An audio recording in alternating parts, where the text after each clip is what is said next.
as a father, I realized that if I'd never been through hardships and I'd never overcome lawsuits and been screwed over by partners and all these different things, how am I going to teach my son to overcome his struggles? Maybe he gets involved in a lawsuit in 15, 20 years. Hopefully not. But I can tell him it's okay. I was involved in three because I got screwed over by a person with unscrupulous partner who wasn't the person I thought he was. And it's okay. You get through it. So that's the first thing, is just changing my mindset. I was like, all my problems now as a father, I just see it as a better story when I overcome them. And these are great lessons that I can teach my son.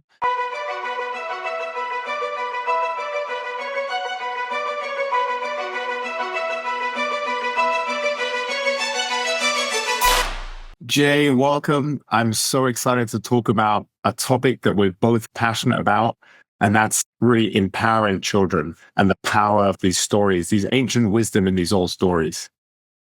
I appreciate you having me, Lawrence. I'm really excited to be here. So, Jay, I'd love to maybe start on how, I know you're a new dad, you have a young daughter, but it seems like you've been passionate about this for a while. Where did it come from? You know, growing up in a religious household, I feel like I was integrated with these stories that we've been brought up with. The same old stories, the Adam and Eve, God and the devil, and several years ago now, maybe 6, 7 years ago, I started kind of going deeper into why these stories affect me so much and why I'm so attached to them.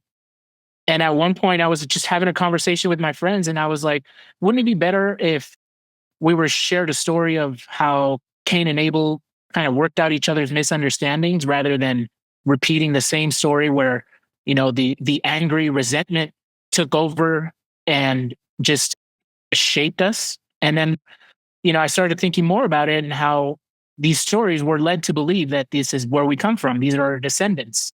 And so I just feel like we've been caught up in the momentum of a story that I really find irrelevant at this point.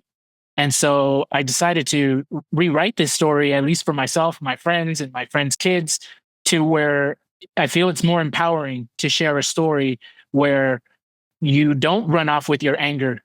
You're able to hold off on that anger and work out your misunderstandings and talk things out. I feel is a more evolved way of looking at our problems, or seeing the things we don't like about ourselves. And ultimately, I share these stories because I think we're reflecting exactly what we don't like about ourselves. We know we're capable of doing the worst things possible. And yet, for the most part, we don't do it. And yet, we're still repeating this story that shares the worst part about us. And so I really wrote these stories just to share with my friends that they felt, I saw that they liked the idea of sharing stories like this with their kids. And I also like the idea of sharing that with my kids, even though when I wrote it, I didn't have kids. And so now that I do have a daughter, I'm really looking forward to not just sharing my perspective, but the last thing I'd want to do is deny our history. So I really want to share all of the story with her, as far as where I believe we come from, where we're going, and empower her to make her own judgment and create her own story. Yeah, that's really beautiful. I first came across him because he wrote a textbook on option trading, and I used to be an option trader, Nassim Taleb. And since then, he's written a lot of books on philosophy and different things. He's become kind of a well-known public figure. And one of the things he always says is, a book that's been around a year or two, it hasn't had the test of time yet. So maybe it came out from a well-known figure, wrote a book, and it had a huge marketing budget behind it, and it hit the New York bestseller list. But if it hasn't stood the test of time, it hasn't stood the test of time. If you have these books that people go back to that have been written decades ago, sometimes centuries ago, and one of the oldest books is the Bible, there's a lot of wisdom in there. And I think for me, I grew up in a very atheist household. My family history is very complicated. My great granddad was a Holocaust survivor on my dad's side, so he grew up in a very atheist household. My mom's kind of anti-religious, and I kind of, for the longest time, didn't want anything to do with religion in that sense, because I just saw it in this negative light. But there's so much wisdom in ancient stories, and recently Jordan Peterson has kind of got me. He wrote some fantastic books where he talks about all the wisdom in these old biblical stories.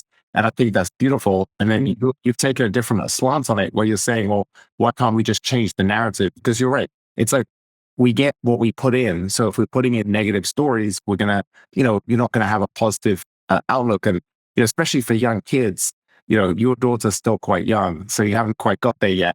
But you'll see, I've noticed with my son, even just now he's about 4.5. They are just so impressionable. He has his own distinct personality, which I never would have imagined as a kid that someone so young would have such a fiery personality.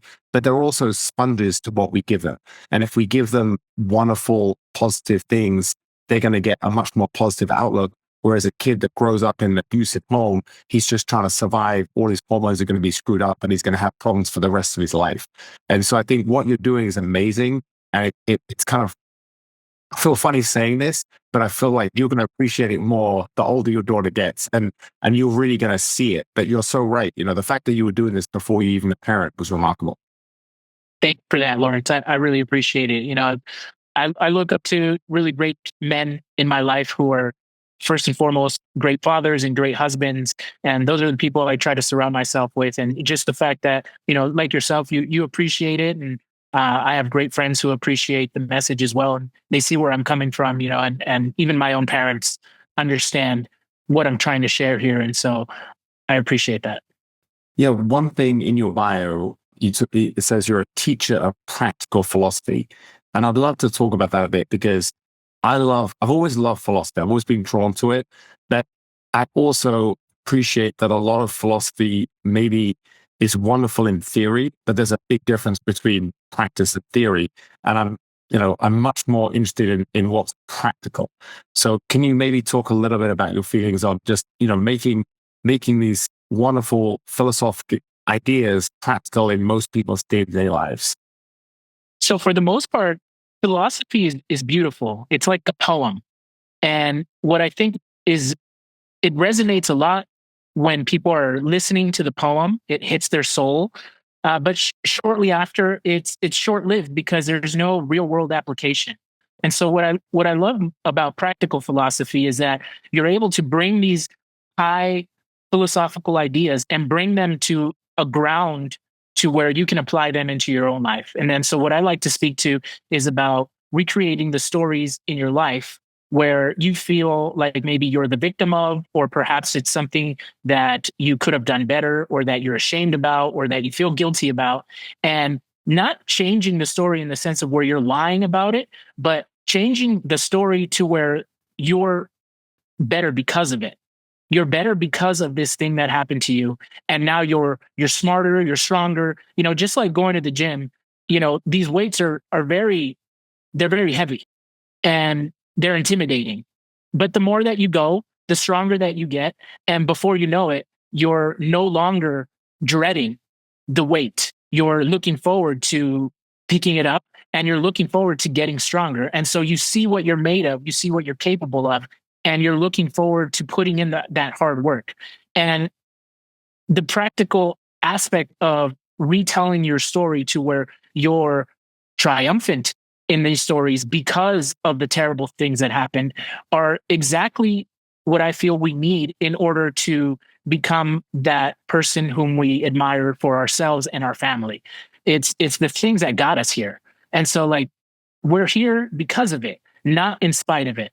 And these things that we hate about ourselves, I refer to them as our demons. These demons haunt us, they bother us, they show us exactly what we don't like about ourselves.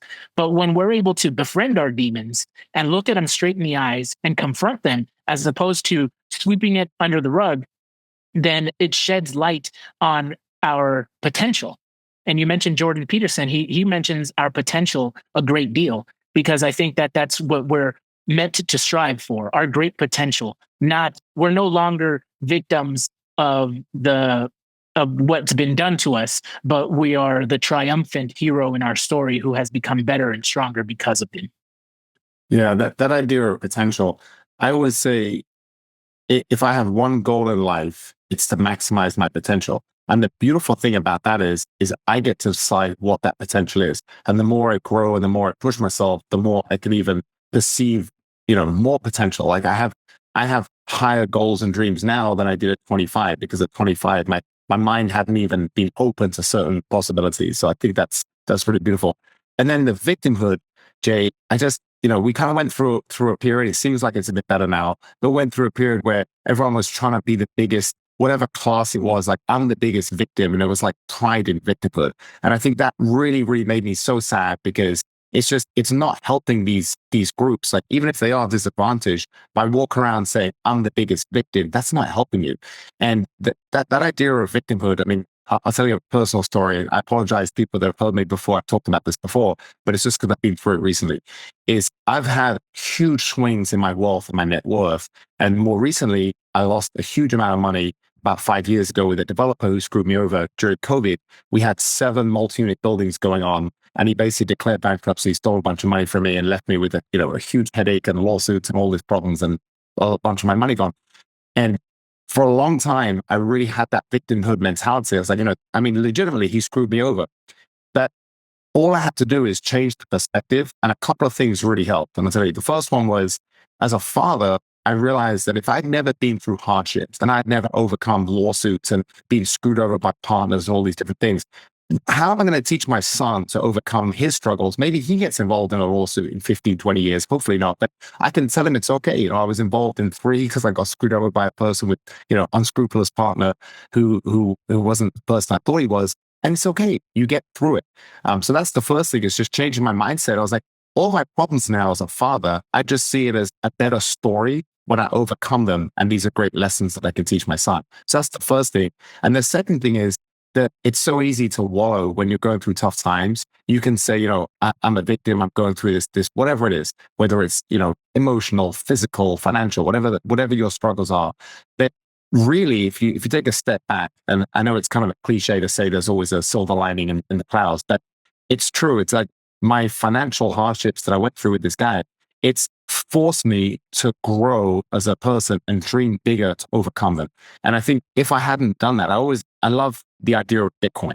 And I always think if I had known about Bitcoin 15 years ago and I'd put a few $1,000s in Bitcoin and I was now worth 50 million as a Bitcoin millionaire, I almost guarantee you that I would be an idiot playboy chasing models and covering the world, and I wouldn't have my wife and son, and I would be far less happy than I am today. I always think that. I mean, I don't know for certain, but I don't think that's a successful life, one having no problems. I think a successful life is kind of choosing the problems that you have to as much a degree as you can, and overcoming the ones that you don't choose with as much dignity and grace and positivity as you can.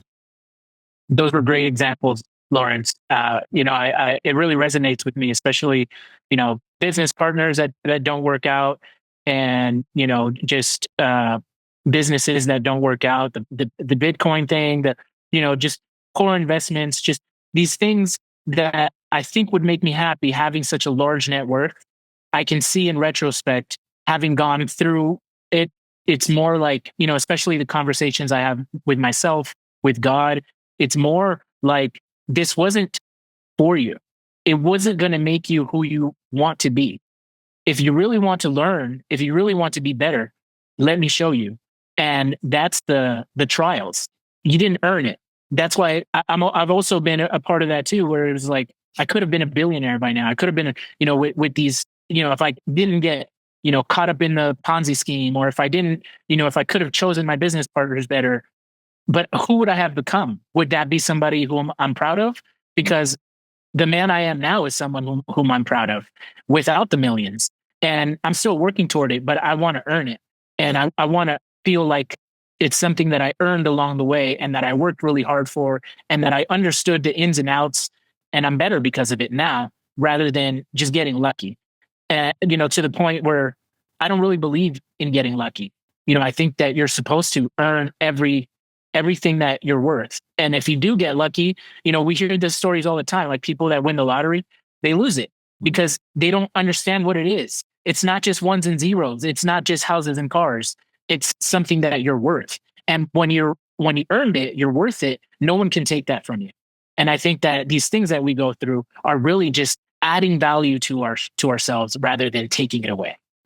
Yeah, and it's so interesting, Jay, as a parent, I start having these thoughts because some of my most successful friends have mentioned to me, they're like, I'm really worried because I've worked so hard. Some of my most successful friends that I know, immigrants that came here as kids, didn't speak American, and they've just built themselves up typically through real estate, but sometimes finance too, and to be incredibly successful through decades of hard work. Then they settle down, they have a family, and suddenly they realize that all the things that they had, that burning drive to prove themselves as a, an 8-year-old immigrant that comes to, he's living he's at a school in the south side of Chicago, Romanian, doesn't speak or speaks English with a terrible accent. He's bullied, he's picked on, he's got all these insecurities. That he forged that into like a real, a desire to work hard for decades to achieve success. Suddenly he's got all this success. His kids live in a beautiful home on the north side of Chicago in a fancy suburb with a Lake Michigan view. They go to the best private schools and they don't have any struggle. And suddenly they're realizing that, that's not good either. We don't want to give, as parents, naturally, you want to give your kids everything and you want to protect them from the world.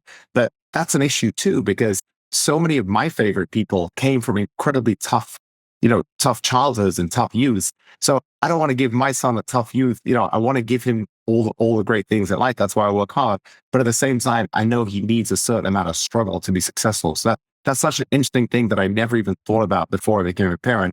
That talking to my most successful friends, it's a real concern because a lot of kids of very successful parents, addicted to drugs, to complete messes, they're depressed. It's not good. And a lot of that is because I think the parents they're very successful because they're always focused on their business and they're working really hard and the kids are raised by nannies and things like that.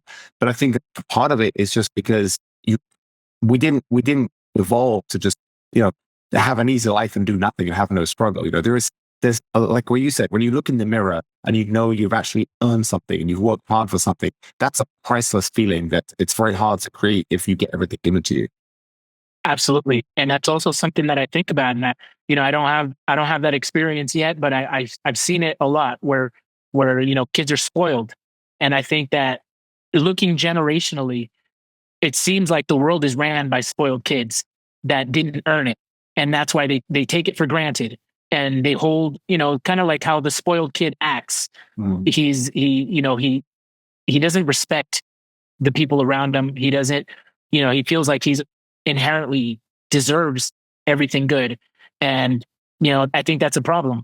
So, I'd love to keep this conversation going because it seems like you're raising your kids. They're a little bit older. So I feel like you're ahead of it. And I'd really love to get some insight on how to best raise your kids and not have them grow up to be these spoiled, entitled brats. One thing that my wife's a therapist, and before that, she was a primary school teacher. So she studied early childhood development. So I just got incredibly lucky to marry a woman who studied early childhood development, loves kids, knows all about raising kids. And then I spent the first couple of years as a new parent reading everything I could about parenting books and some really great books like philosophies of like Danish kids, French kids, German kids. These other cultures have very different philosophies to raising kids. So I'll give you an example. There's a book where it talks about in Germany, a lot of people that have kids, say you live in Berlin in the big city, when their kids are 8, 9 years old, they're taking the subway by themselves to go, an hour away to see a friend or do something. Can you imagine in Chicago, a parent letting a kid ride the public transport at 8 years old? Like that just doesn't happen, So and there's this wonderful saying, they say, as parents, we're overprotected in the physical space. We're so worried about our kids, something happened to our kids physically. But in the digital space, there's so many online predators and things like that preying on kids. And we don't really know what's going on with that. And we just let the kids go. So we basically overprotecting in the real world and underprotecting in the digital world. And I just think it's so interesting when you study philosophies from other cultures, it gives you different insights into how to raise kids best. Because the truth is we don't know. Like if you and I grew up in America, we're surrounded, like you said, I had kids kind of late. You had friends with kids before you became a parent. You kind of hear what they're doing, you see what they're doing. You just assume that's kind of the normal way because that's what you're doing. But it could be completely different in a different culture. And they could have it completely right and we could have it completely wrong. So I think it's so interesting. And that's why I was so excited for this conversation because I realized that in order to be the best parent, mostly kids are watching what you do, not what you say. So if you're saying all the right things, but you're living a crappy life, they're going to see what you're doing. They're not going to listen to the words. So if you just extrapolate from that, how do you be the best parent? Well, you be the best you. So it's so cool. It's like parenting is basically a life hack for being the best you, because you want your kids to see you doing the best things. So I think that's just so beautiful. And I know with my wife and I, we made a conscious decision, and there was a few reasons, but I'm from London, but I worked in Chicago for 23 years. We live in downtown Chicago. We're in different high rises. And we made a decision to move. My business is tied to Chicago, so I have to be close. We moved an hour south across the border. I'm in Northwest Indiana. I'm surrounded by farmland, and the people here raise their kids completely differently from Chicago. And I think that's the thing, is you have to, the physical geography of where you live and the peer group that your kids grow up around, and even us as parents, the parents we hang around with, that plays a huge part in the philosophies you're going to have as a parent. That's beautiful. Yeah, thanks for sharing that, and I completely resonates with me, especially just kids will never do what you tell them to do. They do what you do because think about where they come from. They're not coming from. They don't know what your language is, so they're really just coming up.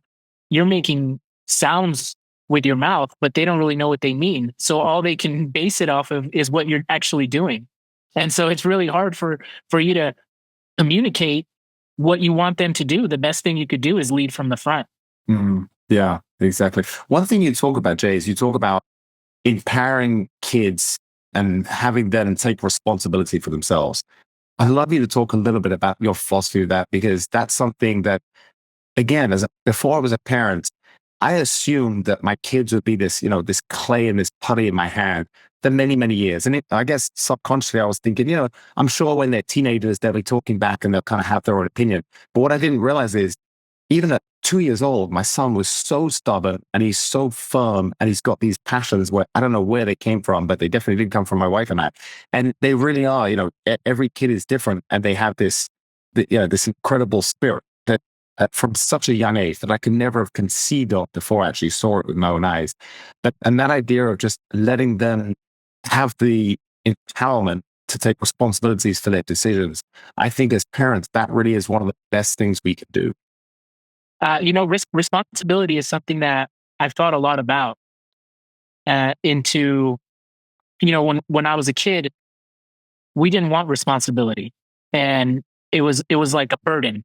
And more recently, actually, I had a conversation with a good friend of mine, because I'm relatively new to being a husband. We've only been married 3 years, and my friend was asking me, uh, "Do you feel like it's a burden to be the protector and the provider of your household?" And I thought about it for a second, and it was quite an easy answer for me, where it's not a burden.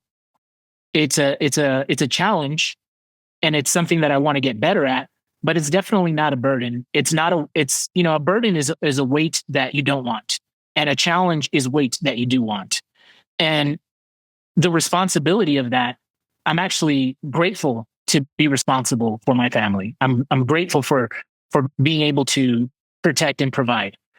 And so, for kids, and I like to take words apart to really understand them, like responsibility. It's your ability to respond. So really it's a positive thing. You're able to respond to a situation. And so if you have the ability to do so, it's an amazing and great thing that you see it. And we can surround ourselves with that all the time. There's a lot of things that we could say easily, that's not my problem. That's not my responsibility. And I would argue, if you see it, it's yours. And so it's really something that only you can see. And it's an empowering thing for you to see things and for you to act upon them. And especially things that nobody else can see. It's like really, really understand what that really means. Like, you have your perspective at life. And if you see somebody struggling, it's really easy to walk by them and say, that's not my problem. That's not my responsibility. But just the fact that you can, and you make a conscious choice to do so, then it is yours because you chose to pick it up. And so it makes you stronger. It's a more empowering way of looking at things, and it's less dismissive. I think a lot of the issues we see in society today is that we're very dismissive as to things. If we see garbage on the floor where I didn't put it there, that's not mine. But as opposed to just picking it up because you saw it. if it bothers you, right? Like that's how I see it. If there's something that I'm looking at and I don't like it, it's mine. It's mine to make it better. And it's another thing if it doesn't bother me, right? It's like, okay, fine. But if it does bother me, then that's something that I should attend to. And it makes things a lot simpler because you by the end of the day you realize there aren't that many things. And if you can attend to the things that bother you, then by the end of the day your life is clean. You've attended to your responsibilities. The things that bother you are are good and attended to. And so I personally I feel better about myself just attending to the little things, and it makes me feel empowered because only I could attend to them. Nobody else was able to see it but me, and I could have ignored it. And by the end of the day, I would have had a bunch of things that I ignored. But instead, I had a bunch of things that I attended to, and they weren't that heavy. You know, especially like picking up a piece of trash that wasn't mine. It's quite simple, but it's quite rewarding. And if I can, you know, as my daughter grows up, if I can show her to do that by doing it myself and communicating to her what I'm doing, I've done this with friends, and my friends were like, I didn't never even realize that you could do that. So if my friends that are 30s and 40s, these small uh, tangible things can affect them, then I think that as momentum grows from childhood on up, I think it builds a very positive, empowering momentum. Yeah, that's beautiful. So I was at the park yesterday with my son, and one thing I've taught him is, like care about your environment. So it's a small thing. This exact example you mentioned, picking up the trash. So I'm with my son, walking the dogs, and he's like, Daddy, look, some trash. And I was like, oh yeah, let's grab it. And I picked it up, and there was a garbage can right there, and I threw it away. And then he saw an old bottle, and he grabbed it, and he threw it away. And he says, it's so sweet when I see that, and I see that he just thinks it's normal to care for the park that he goes to. So he's just randomly picking up trash and throwing it away. It's really it's such a small thing, but philosophically it's a bigger thing where I want to live in a society where I care about things that aren't necessarily going to directly impact me. So, for instance, there's that lovely saying: if you plant a tree, maybe you won't be old enough to sit under the shade of it, but the next generation will. And I want to go through my life where I do things that maybe I don't see the benefit of, but the next generation does, whether it's my son or somebody else. And that's one thing about when you move from a big city to a smaller town, you get a bit more of that philosophy where people do think more about your neighbors. Like I had a tornado that came through, and a couple of trees came down in my driveway, and my friend down the street is a ER doctor, and he had to go to work. So before I was even awake, he was at my house with his chainsaw because he knew that I had to get to the city later. He had to go to work, and he was helping me, clear the tree. Like that's beautiful. That's living in a small town with that kind of mentality. Versus when I lived in my high rise in Chicago, I said hi to one or two of my neighbors, and the rest just looked away when I saw them. Like you don't have any interest in getting to know or even being polite to the people that live right next to you. So I just noticed that it's just a different philosophy between living in a, in a city block where you have 600 apartments and maybe, 1,000 people that are all on top of each other versus, where you have a street where everyone has parcel land and you're respectful and you help each other. It's a very different philosophy, but I really love what you said about that. Just little things, teaching kids little things, I think goes a long way. Absolutely, I agree, and it goes such a long way. Like you mentioned, generationally speaking, I think it's a very big impact. You may not notice it speaking to your neighbor, saying hello to people walking down the street, but generationally speaking, building that community everywhere you go, I think has a very large impact as far as caring. It's just a matter of caring, and a lot of people need it. They don't realize they're used to walking with their heads down and not making eye contact. And as soon as you acknowledge them and ask how their day is going, you see them brighten up because they're not used to it. And so you realize that your footprint is a lot larger than you may think it is by just doing these little things. Yeah, and also like I've got somebody I know who lost his job, but he's a bit older and he's pretty successful, so he's kind of doing some trading online. And I don't know, maybe he gets food delivered or something, but I know he'll go days without leaving his apartment. And you're thinking, man, that just cannot be healthy versus actually going somewhere, just making small talk with someone if you're at a coffee shop or someone you're walking past or someone at the dog park or whatever it is. Just, I just think that's so important for a healthy life. But I love what you said about the power of words, because one thing that I'm that annoying friend that tells his friends things that they probably don't want to hear, but I think as a friend, you should tell them. So I've got this one friend who's, you can't give him a compliment. Every time you try and give him a compliment, he'll say some self-deprecating response, and I always tell him, I'm like, man, words really do have power. They have power in the way you see yourselves and even in the way we see ourselves. And even if you're saying it in jest, even so, that I think I'm pretty sure there's all these studies confirming this. Even if you say it in jest, it is still going in your subconscious as an image of yourself. And I think that's so important. Like the going back to talking about kids as well, but I think it applies to adults too. The words we choose to use are so important. And I just absolutely love the difference, the two you mentioned. Like, is it a burden or is it a challenge? And I think there's not one thing in my life that I'm proud of that wasn't hard to get. So it's just reframing that. Like when we do things that are hard, but they're by choice, we tend to enjoy them more. But if it's something that's not really our choice and we have to deal with something that's hard, we tend to see it as a burden. But really, it's all part of life. It's that goes back to that old Stoic philosophy where I think it was Marcus Aurelius, where he said every day he knows he's going to deal with cheats and liars and deceitful people and everything. He says that's just, he's the emperor of Rome. That's just what he has to deal with. So once you accept that, you can still decide to be happy and go through living life with as much integrity as you can, in spite of all the challenges and obstacles you're going to have. So it really is changing your mindset like that and just watching the words you use, that alone gives you empowerment. Absolutely. There's a saying that says the world is made of words. And when you know the words the world is made out of, you can have anything you want.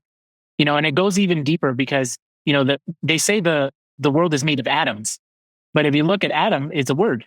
And so you can break things down completely into what the world is made out of. And if you really understand what you want, you can literally have anything you want because you build the world around you. And it starts with the program made up of the words that you tell yourself.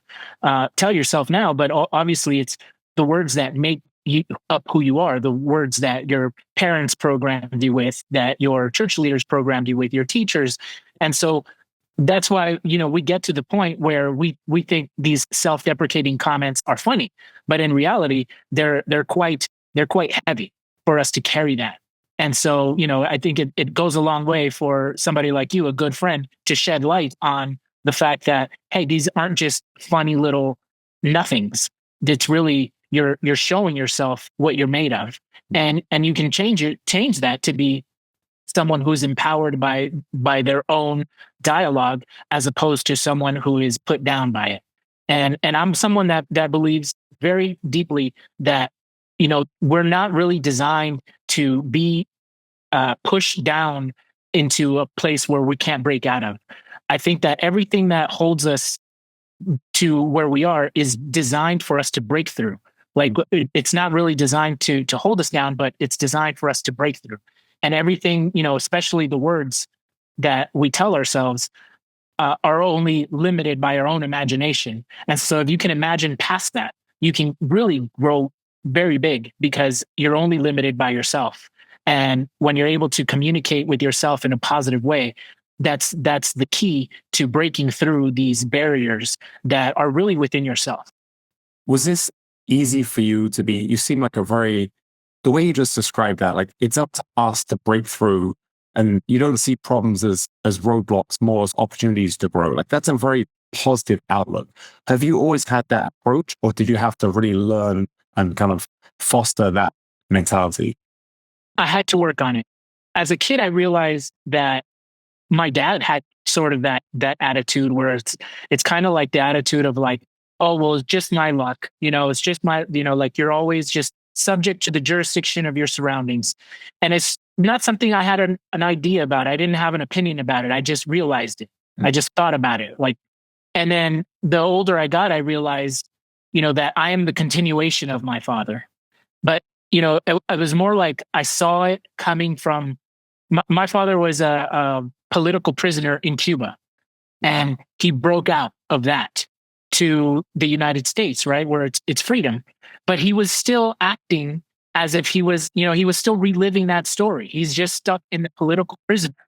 And so I feel like we're all stuck in that story of where we come from. And it's not my job as his son to stay stagnant in that story. It's more of like pick up the baton and run off to something bigger and greater. Mm. So I feel like my father got me here, and it's up to me to take it to the next level. And it's up to my children to take it to the next level. And at some point, generationally speaking, we should get to the point where, we don't even recognize how our kids have gone so far ahead that we barely even recognize the prison state where we came from. Mm. I live in a world where I really believe that it's designed by our imagination, and that we have this great ability to imagine great things, and that we can break through these barriers and become a great story. Like, for instance, I talk about God and the devil, and I don't think it's good versus evil. I think it's good and great. God is good. The devil is great. Like God is like that motherly love, that infinite love, and the devil plays the role of the father, the father who is discerned, who is strong in what he's teaching you. This is the discipline. These are the things that make us great. And so we can be victim to the story of the devil, or we can become better because of the devil. And these are the stories that shape our lives from the very beginning. And so I feel that generationally speaking, we are literally designed to become the greatest thing that we can imagine. In the story of the Bible, it says we are created in God's image. To me, that means image, like imagination. And if God can do it, he's instilled that for us to be able to do it too. And we have this great ability, and it's beyond an ability. It's become our duty, our responsibility to do it, because that would be the greatest thing that I can imagine for humanity, is for us to break through every barrier that attempts to hold us down, and for us to become triumphant because of it. God, I absolutely love that. Jay, can you talk a little bit about what your dad went through? Because one thing coming here, actually, when I was younger, I spent a month boxing in Cuba. I won the Chicago Golden Gloves, and I wanted to see what I wanted to go to the US Nationals for boxing. And Cuba has one of the most amazing amateur boxing programs. They've won so many gold medals in boxing. And I have a US passport now, but back then I was still an English citizen, so I had a UK passport. So I went to Cuba with a couple of my British friends, and I spent a month out there boxing. And it was so seeing how tough it was for the regular people there, and how little they lived on. Like, my boxing coach took me to his house and showed me like the walls are crumbling. It was very humbling to see them struggling. But there was some of the nicest people. Just all the people I met I had just wonderful, wonderful experiences with them. They seemed like a beautiful, lovely people. But I can only imagine how tough that was for your dad, and just the idea of being a political prisoner is something in US we don't really have that. You don't really hear about political prisoners, but it's something that's very common in a lot of these other countries. Can you maybe talk about? I'm just fascinated to hear about what he went Sure. to make the US. Yeah, well, growing up, that was the main story in the household of the struggles that my parents went through, and to get here, essentially, to get to freedom. And there's this one story that stands out that my father shared with me very vaguely. I think it was very difficult for him to share, but he wrote it down, and he wrote it in story form. And he shares this story of him being dragged out of his home in the night as an 18-year-old and put in a bus, and with a lot of other political prisoners, and driving throughout the night. And at some point, they got to a checkpoint, and everybody got out, and they were doing a roll call. And when they called his name, everybody's name was being called, and they would say here, or the equivalent to here. And when they got to his name, he responded in a way where it was more conviction based. He didn't say here. He said, I don't remember the exact words, but it was something to the effect of a political acknowledgement. And at that time that I read it, it was years ago, and I realized that how scary that must have been for him as a young man. And the idea where he stands on his own and doesn't just fall in line with what everybody else is doing. And at that time was very special to me because, I was reading a lot about the law and reading about how why we need lawyers in the first place is because we're ignorant to how the law works. And so we need these people to translate in a court of law for us. But in a sense, he didn't want anybody to stand up for him. It was more like his one moment to stand up and present himself the way he saw himself. And I never really realized that, because when your parents are telling you stories as a kid, it doesn't resonate how they would want it to resonate, Yeah, right? yeah. But exactly, you don't quite get it. But as a grown man reading this story shared from the perspective of my father, it really impacted me, and it really changed things as far as how I saw my father and my parents from that moment on.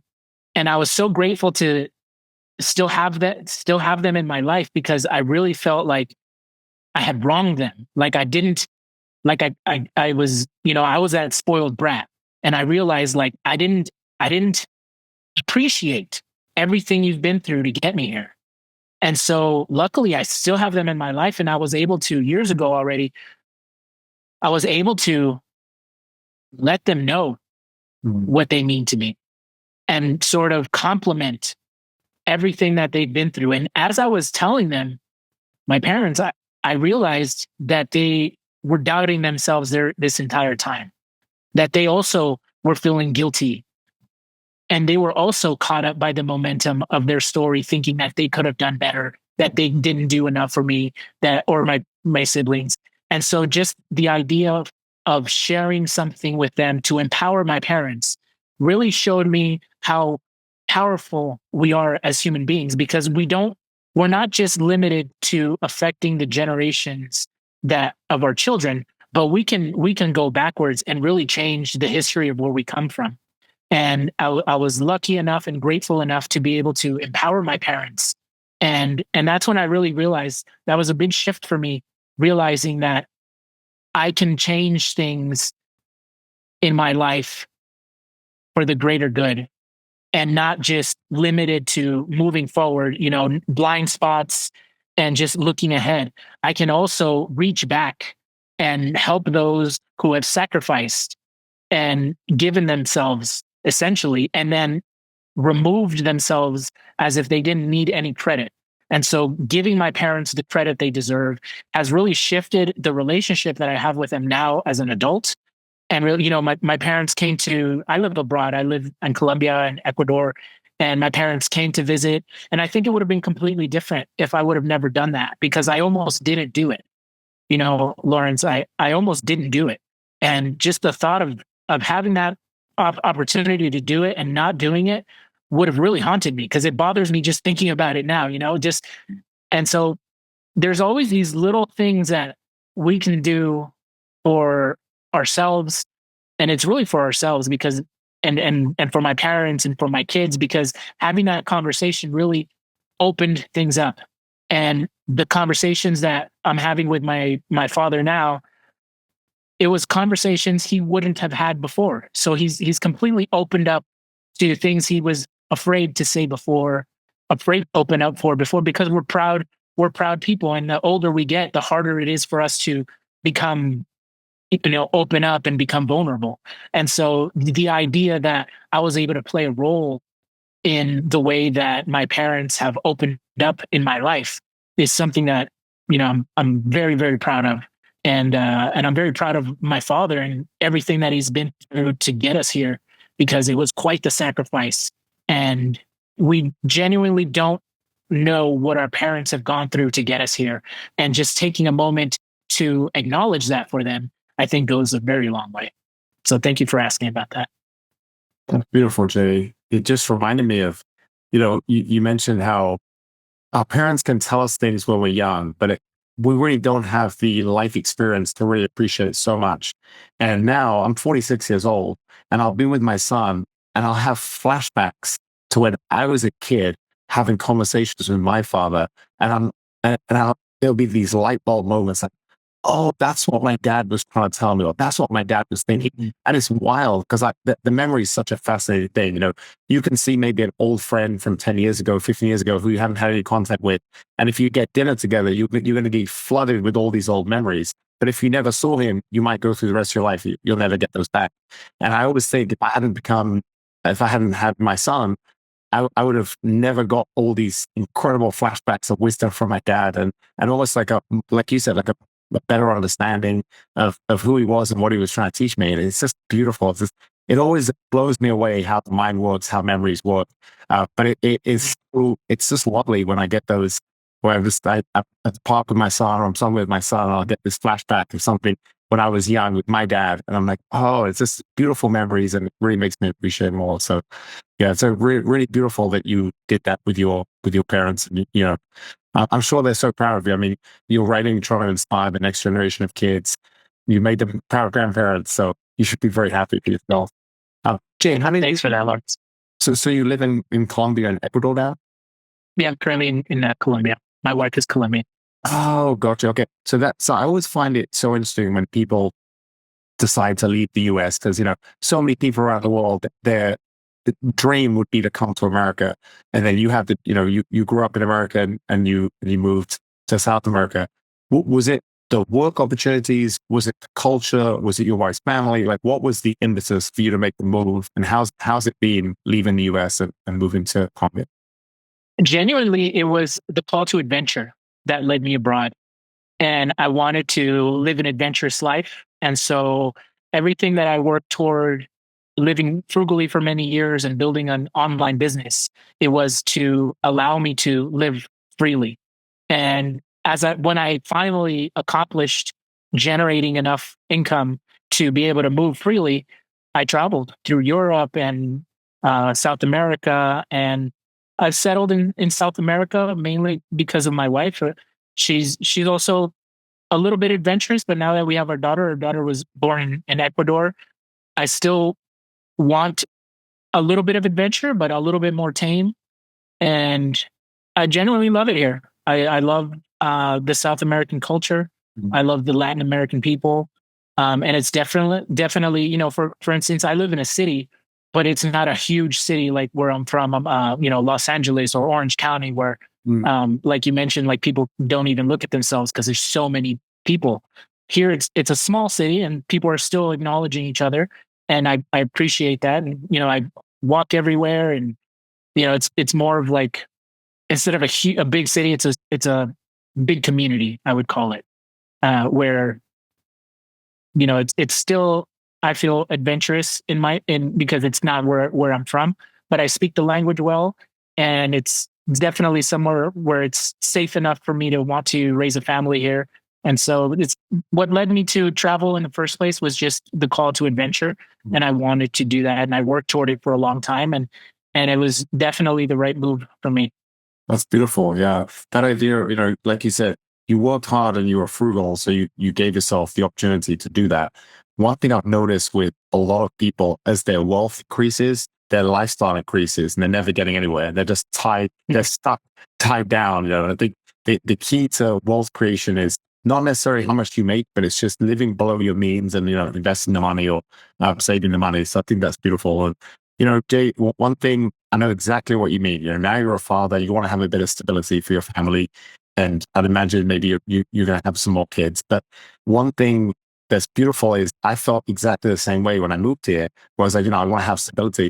But now I'm already thinking, I also share that call to adventure. And I've had a wonderful life, lots of ups and downs, but wonderful experiences. I feel very blessed. And I also want to give a life of adventure to my son. I don't want him to grow up and never leave Northwest Indiana unless it's to go on a nice vacation, staying at hotels. I want to give him experiences. So my wife and I, we've talked about some ideas. Like I love the idea of using the program in Italy where you can buy a rundown villa for €1, but you have to restore it. And maybe we go to Italy for a year or two And my son learns Italian. He gets immersed in European culture, and we do a rehab on a house. My wife is from the Philippines. I'd love to go there and do some kind of real estate project, maybe a few years in the Philippines, and really have him connect to his heritage there. So I think it's so beautiful that, I love the one thing that really I'm going to take from this is the idea of, I know you talk about it with kids, the infinite potential of children, but it's the same with us, right? We have the choice, maybe I'll join you in South America one day. And we have the choice, and I want to have that. I love these conversations because it opens up my mind to the possibilities, and I think that's really beautiful. If there's one thing I want to go through the rest of my life with, it's just having big dreams and not capping my potential. Absolutely. That's exactly it. And if you ever have a conversation with older seniors, with older people, the one thing that they will share with you is their regrets, and they don't regret the things that they did. They regret the things that they didn't do.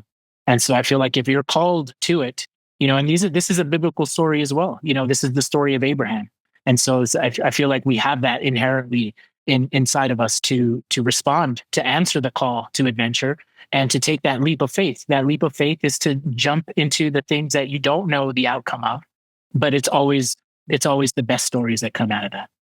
Absolutely love that. Well, Jay, I'll give you the last word, but let people know how they can find you and your work. And of course, I'll add links to the show notes. But I really appreciate you taking the time, and I'm so glad we connected. We're truly kindred spirits.